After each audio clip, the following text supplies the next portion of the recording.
Everyone thinks Morgoth was the ultimate terror of Tolkien's world, the first Dark Lord, the corrupter of dragons, the master of Balrogs, the being powerful enough to scar Middle-earth itself.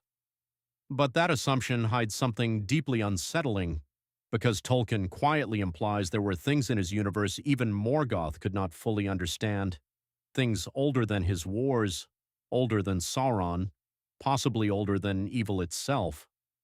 Creatures buried so deep beneath Middle-earth that Gandalf himself refused to describe them.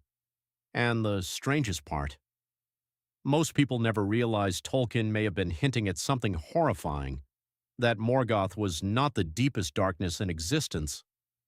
Tonight we're talking about the forgotten creatures Morgoth may have feared most, the nameless things beneath the world, and why their existence changes how we understand evil in Middle-earth forever. At first glance, the nameless things seem insignificant. Tolkien barely explains them. They never appear directly in battle. They have no armies, no kingdoms, no dialogue, just one terrifying reference buried inside Gandalf's journey beneath Moria. But that's exactly what makes them so disturbing. Because Tolkien often hid his greatest horrors in the spaces he refused to explain, like seeing claw marks on a door far larger than the creature you already fear. The deeper you look into Tolkien's mythology, the more you realize something strange. Middle-earth is not fully mapped, not spiritually, not cosmically, not even physically.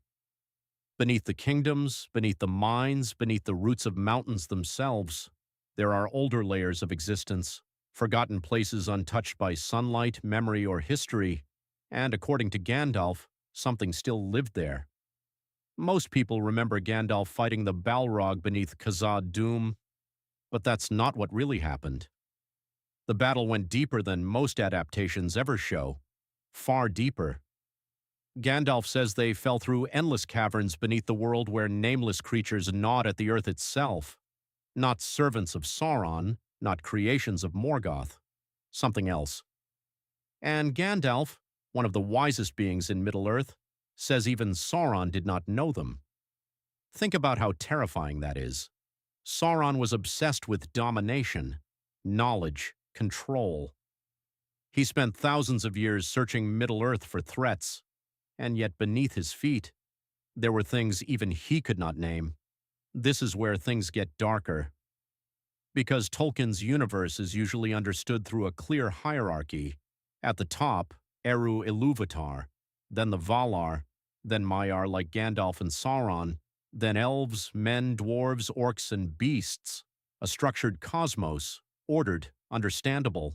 But the nameless things disrupt that entire system. They feel almost accidental, like something crawling beneath the floorboards of creation itself. And Tolkien rarely wrote accidental horror. Most people never realize this. But Morgoth's greatest power was corruption. He could not truly create life, only distort what already existed. Orcs from elves, trolls from ents, monsters from innocent things twisted into mockeries. Morgoth was like a painter incapable of making original art, only vandalizing existing masterpieces. But the nameless things do not seem corrupted. They seem separate, independent, as if they emerged from somewhere outside the wars of gods and dark lords entirely, and suddenly Morgoth's power begins to look smaller. That's the terrifying twist, because Morgoth spent ages trying to dominate Middle-earth. Yet Tolkien hints there were regions of existence fundamentally beyond his reach, places too deep, too ancient, too alien. Like a king ruling a continent while something unimaginable moves beneath the ocean floor. This is where Tolkien becomes almost cosmic in his horror. The deeper realms beneath Middle-earth are described less like caves, and more like another layer of reality. Timeless, directionless, unknowable. A place where normal structure begins to collapse, and the nameless things are perfectly adapted to it. That detail matters. Because evil in Tolkien usually wants recognition, Sauron wants worship, Morgoth wants domination, Saruman wants power. But the nameless things appear completely indifferent, and indifference is often more frightening than hatred. A predator you can negotiate with is less terrifying than one that barely notices you exist. Imagine standing beside an earthquake trying to explain morality. That's the scale Tolkien hints at here. The nameless things are not evil in the traditional sense. They are older than the systems that define evil, older than kingdoms, older than language, possibly older than fear itself. And this is why Gandalf's reaction matters so much. People forget who Gandalf truly was. Not merely a wizard, he was a Maya, an immortal spirit older than the sun and moon. He witnessed cosmic events beyond a human comprehension. Yet even Gandalf avoids describing what he saw beneath Moria. That silence is important. Because Tolkien understood a terrifying psychological truth. The human mind fears incomplete knowledge more than visible monsters. A dragon can be fought, Sauron can be resisted, even Morgoth can be opposed. But the unknown expands infinitely inside the imagination, and Tolkien weaponized that beautifully. This is where things become philosophically disturbing. Because the nameless things suggest Middle-earth is not a fully conquered reality, not even by divine beings. There are fractures in existence, blind spots in creation, depths untouched by order. And Morgoth may have understood this better than anyone. Most people assume Morgoth feared only defeat. But that's not what really happened. Morgoth's entire philosophy depended on control. He wanted to reshape reality into his own image, to dominate existence itself. But the nameless things represented something he could neither corrupt nor command. Pure unpredictability, and tyrants fear unpredictability more than armies, because power depends on understanding the thing being controlled. The moment something becomes unknowable, control begins to fail. That may be why Tolkien buried these creatures beneath the world itself. Symbolically, they represent the limits of domination, the reminder that no matter how powerful evil becomes, reality still contains mysteries beyond its grasp. But Tolkien takes the horror even further, because there's another possibility hidden between the lines. What if the nameless things were not merely older than Morgoth's reign, but older than Middle-earth itself? Now Tolkien never confirms this directly, but the language surrounding them feels strangely primordial, almost pre-creation, like remnants from the raw chaos before the world became ordered. And if that's true, then Morgoth was never the original darkness. He was simply the first being arrogant enough to believe darkness belonged to him.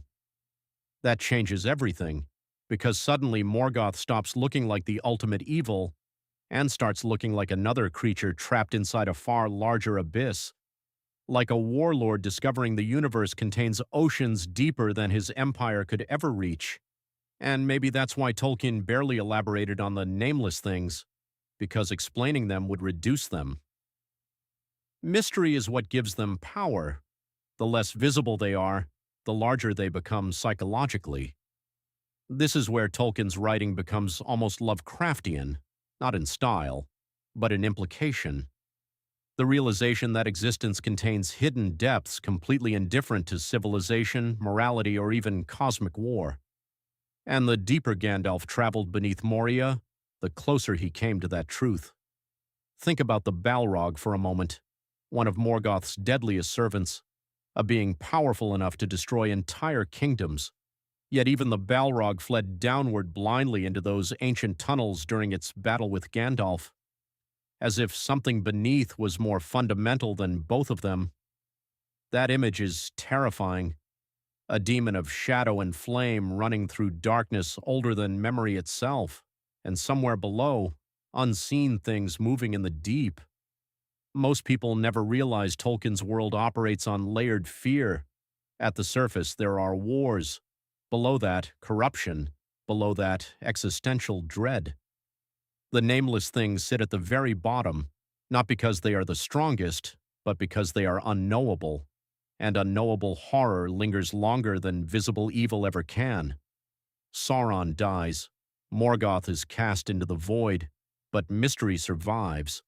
That's the true horror beneath Middle-earth. Not monsters, limits. the terrifying realization that even the wisest beings never fully understood the world they lived in.